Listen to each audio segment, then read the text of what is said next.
Legendary Passages, Episode 117. Plutarch's Life of Theseus, Section 26. Antiope and Pirithous. Previously, Theseus was crowned king of Athens after returning from the labyrinth without Ariadne. In this passage, he loved and lost the Amazon princess known as Antiope, and befriended Pirithous, whom he would follow into the depths of Hades itself.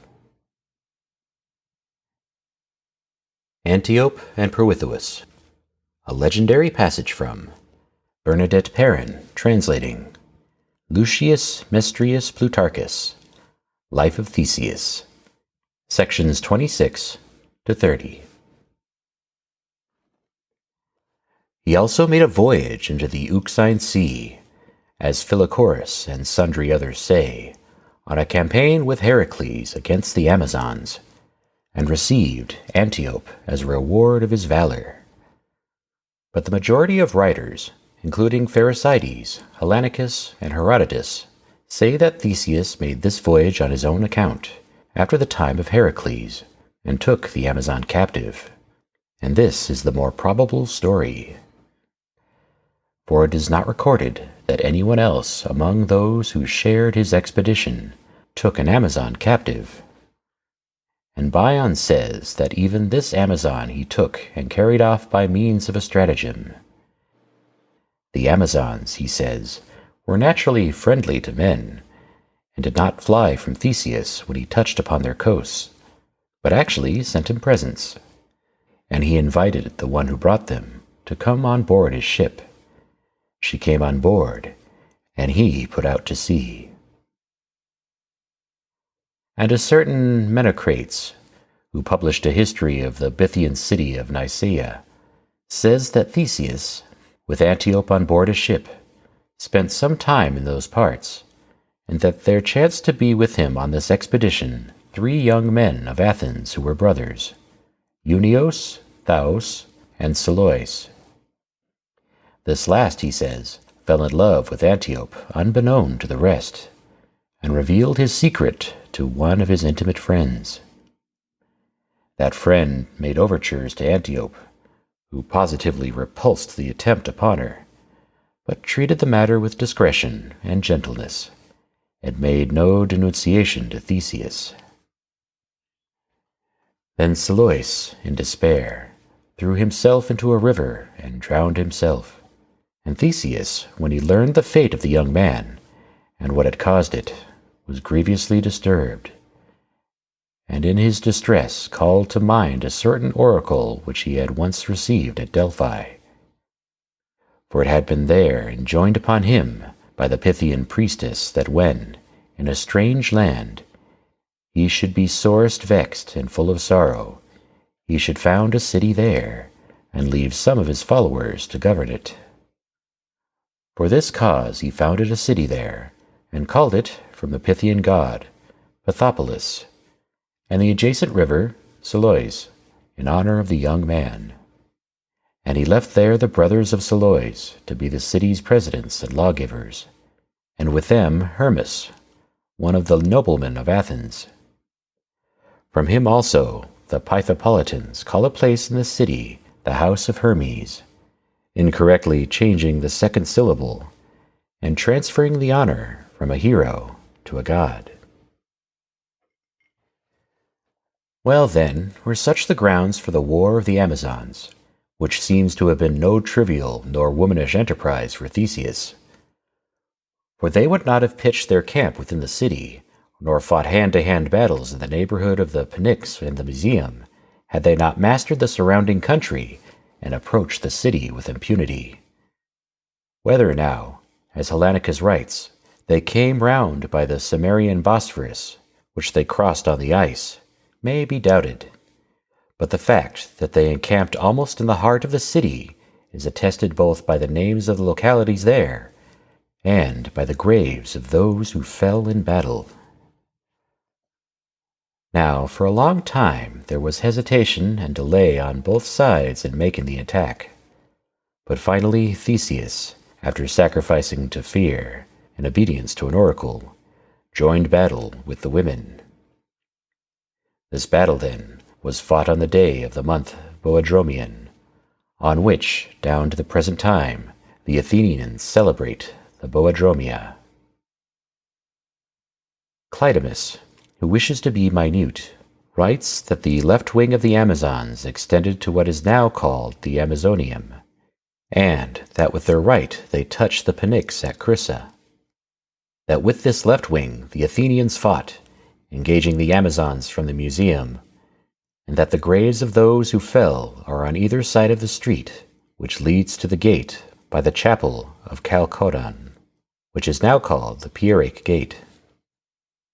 Here, he says, the Athenians were routed and driven back by the women as far as the shrine of the Eumenides.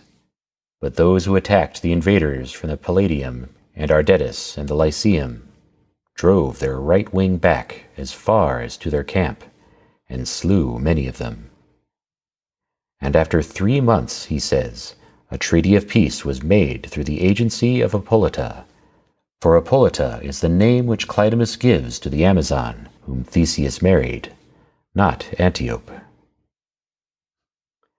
But some say that the woman was slain with a javelin by Mulpadia, while fighting at Theseus's side, and that the pillar which stands by the sanctuary of Olympian earth was set up in her memory.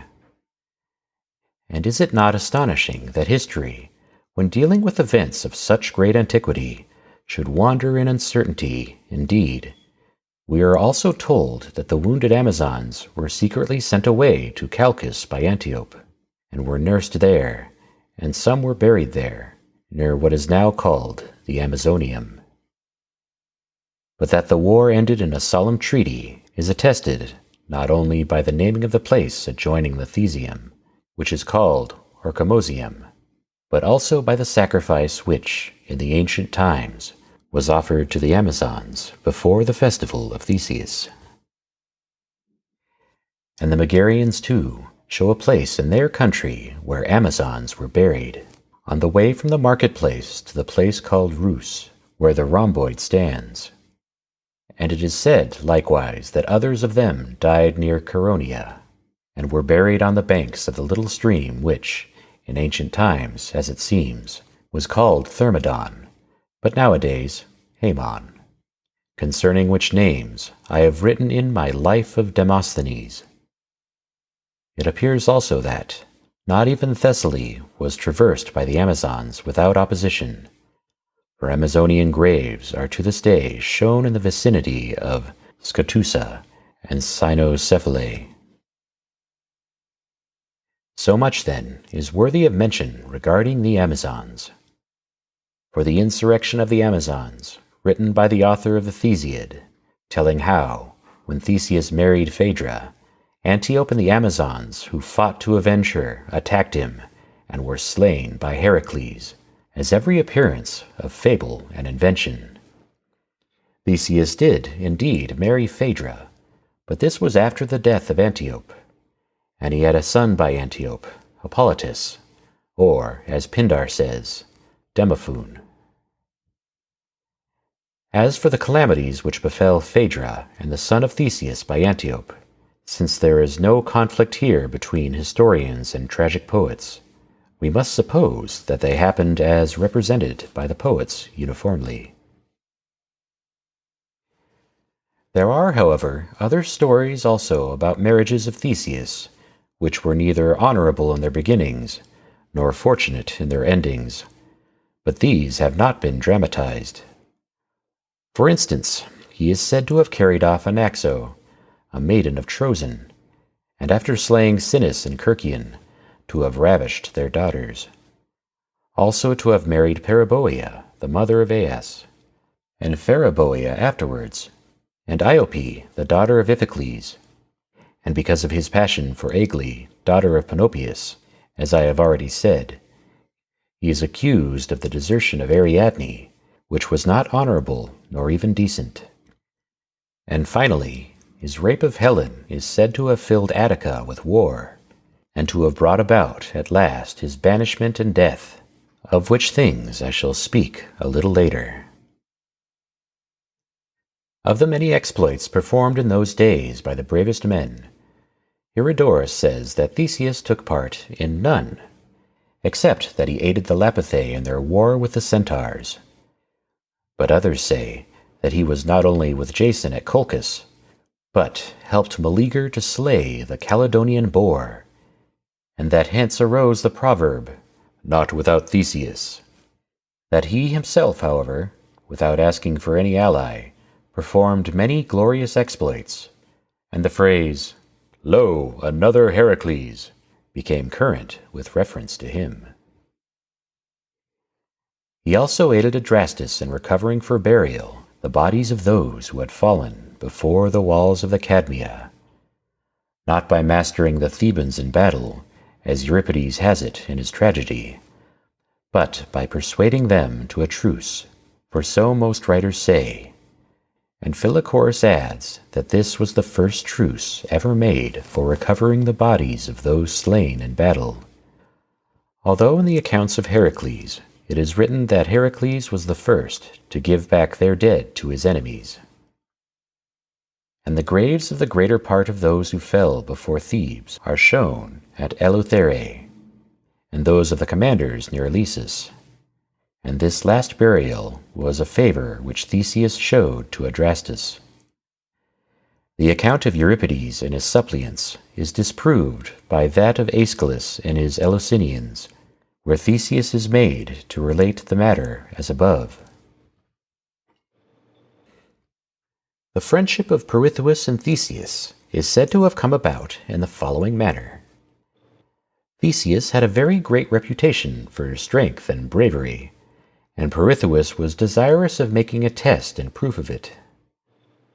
Accordingly, he drove Theseus's cattle away from Marathon, and when he learned that their owner was pursuing him in arms, he did not fly, but turned back and met him. When, however, each beheld the other with astonishment at his beauty and admiration of his daring, they refrained from battle, and Pirithous, stretching out his hand the first, bade Theseus himself be the judge of his robbery, for which he would willingly submit to any penalty which the other might assign. Then Theseus not only remitted his penalty, but invited him to be a friend and brother in arms. Thereupon they ratified their friendship with oaths. After this, when Pirithous was about to marry Diademia, he asked Theseus to come to the wedding, and to see the country, and become acquainted with the Iapithae. Now he had invited the Centaurs also to the wedding feast.